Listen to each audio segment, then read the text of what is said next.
Sir सिर्फ 12th की तैयारी है, क्या हो पाएगा?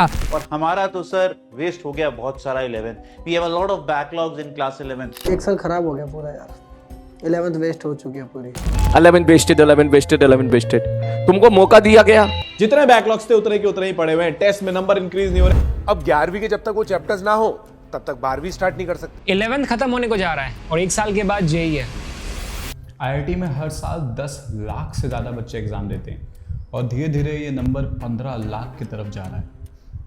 कुछ स्टूडेंट क्लास 6 से, क्लास 8 से, क्लास 10 से इस एग्ज़ाम के लिए ढंग से प्रिपेयर करना स्टार्ट कर देते हैं। बहुत सारे स्टूडेंट्स हैं जो अलग अलग कोचिंग के स्टार बैच में जाके प्रिपेयर करते हैं और फिर हम अपने पूरे क्लास 11th को बर्बाद करके 12th में आए हैं और हमें एक साल के अंदर पूरा जेई का सिलेबस क्रैक करना है। तो बहुत सारे क्रिएटर्स के बहुत सारे वीडियोस देखने के बाद अब तुम फाइनली आए हो जेई सोसाइटी के वीडियो में, and I will make sure कि इस वीडियो के बाद तुमको एक भी दूसरी स्ट्रेटजी की जरूरत ना पड़े।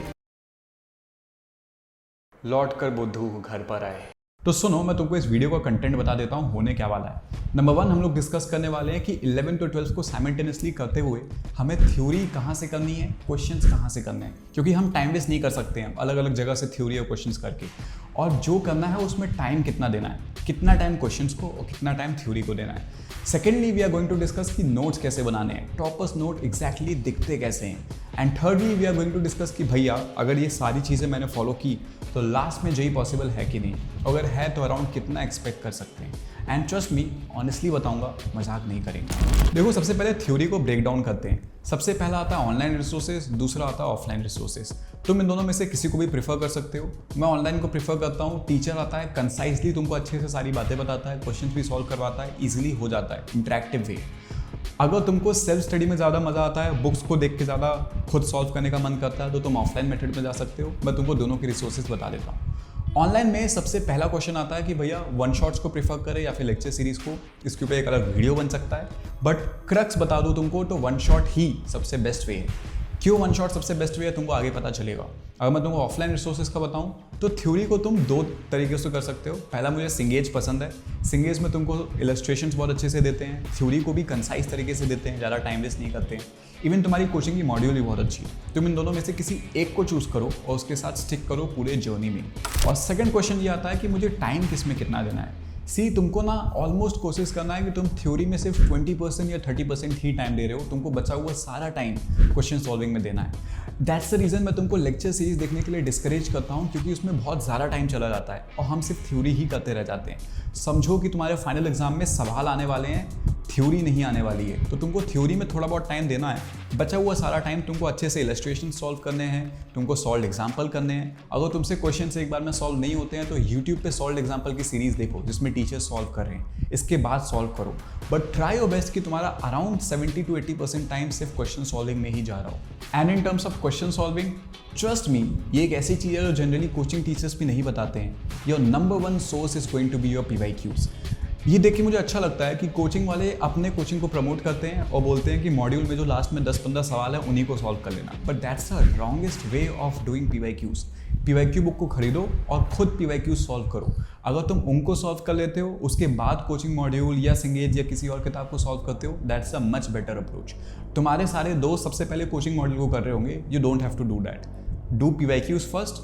एक बार उसमें अच्छे से टाइम दे दो, तुम अच्छे से क्वेश्चन समझ में आने लग गए हो, उसके बाद तुम जा सकते हो किसी भी मॉड्यूल को उठा के सॉल्व कर सकते हो। एंड आई ऑल्सो नो कि कभी कभी मुश्किल हो जाता है समझना कि भैया मुझे वन शॉट कौन से चूज करने हैं, मुझे क्वेश्चन कौन से सॉल्व करने हैं। That's the reason I have created micro capsules for you people.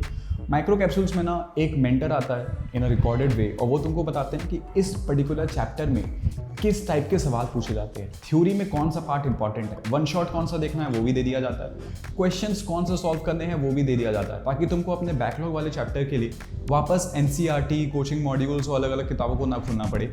Just watch the one shot which we have given you, solve those 40 to 50 questions which we have given to you. बाद में time मिलता है तो उसके बाद कुछ भी कर सकते हो, टाइम नहीं मिलता है तो छोड़ सकते हो। तुम लगभग एक दिन में एक चैप्टर को खत्म कर सकते हो, वो भी अच्छे से। तुम्हारे कोचिंग के कंपैरिजन में तुम बहुत बेटर तरीके से चैप्टर को रिवाइज कर पाओगे। और माइक्रो कैप्सूल्स की लिंक मैं नीचे डिस्क्रिप्शन में दे दिया हूँ, तो you can check it out there after completing this video. And next, notes को बहुत अच्छे से बनाओ यारो। नोट्स तुम्हारे सबसे बेस्ट होने चाहिए।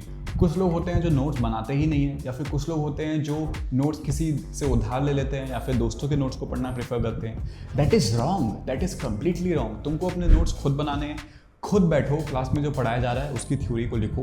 क्लास में समझ में नहीं आ रहा है तो खुद वन शॉट्स देखो, उसकी थ्योरीज को लिखो। तुम कोई भी क्वेश्चन सॉल्व करो, कोई भी PYQ सॉल्व करो, जो तुमको पसंद आ रहे हैं उन्हीं क्वेश्चंस को लिखो। हर क्वेश्चन को लिखने की ज़रूरत नहीं है। कोई सॉल्व एग्जाम्पल देखा, वो पसंद आया तो उसको लिखो, और एक बार नोट्स बन जाए तो 6-7 पेज खाली छोड़ दो, फिर नेक्स्ट चैप्टर स्टार्ट करो, ताकि बाद में तुमको कोई अच्छा सवाल मिले मॉक टेस्ट देते वक्त या कोई शीट सॉल्व करते वक्त तो तुम उसको भी वहाँ लिख सकते हो। इस तरह से फाइनल एग्जाम से पहले तुम्हारे पास एक क्वेश्चन बैंक रेडी होगा, और जब फाइनल एग्जाम में सवाल आने वाले हैं ना, ट्रस्ट मी उन्हीं क्वेश्चन के बैंक से आने वाले हैं। या तो वो आएगा या फिर उसका भाई आएगा या उसका चाचा आएगा, जो आ रहा होगा वहीं से आ रहा होगा। तो नोट्स को खुद बनाना और बहुत अच्छे से बनाना।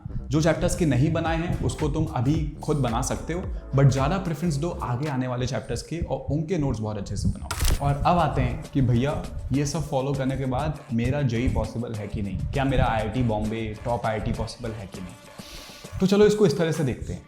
लाखों लोग जेई का एग्ज़ाम दे रहे हैं, तुम अपने क्लास के 50 लोगों में टॉपर नहीं बन पा रहे हो, तुम टॉप 10 में नहीं आ पा रहे हो।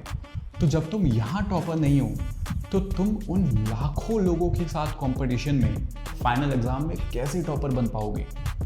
ठीक है, ये एक माइंडसेट है देखने का, इससे तुम डर गए होगे, ये एक डराने वाला माइंडसेट। अब दूसरे माइंडसेट पे आते हैं। जेईई मेंस 300 मार्क्स का होता है, तुम्हारे अभी आ रहे हैं कुछ 20 मार्क्स, 50 मार्क्स, 70 मार्क्स के आसपास कुछ। तुम्हारे पास यहाँ से लगभग 8 महीने हैं। ठीक है, जनवरी अटेम्प्ट बहुत करीब है, तुमको उसको फोड़ना है।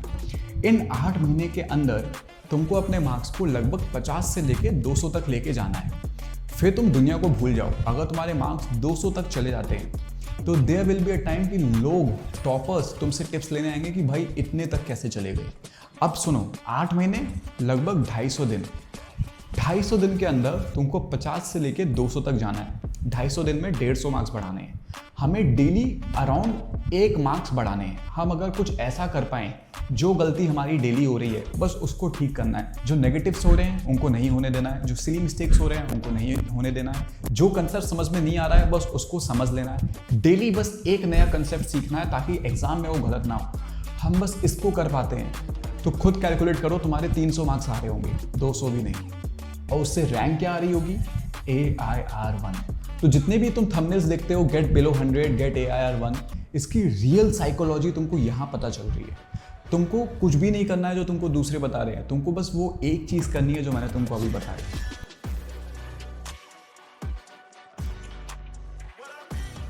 Improve yourself by 1 marks every single day। कर लोगे?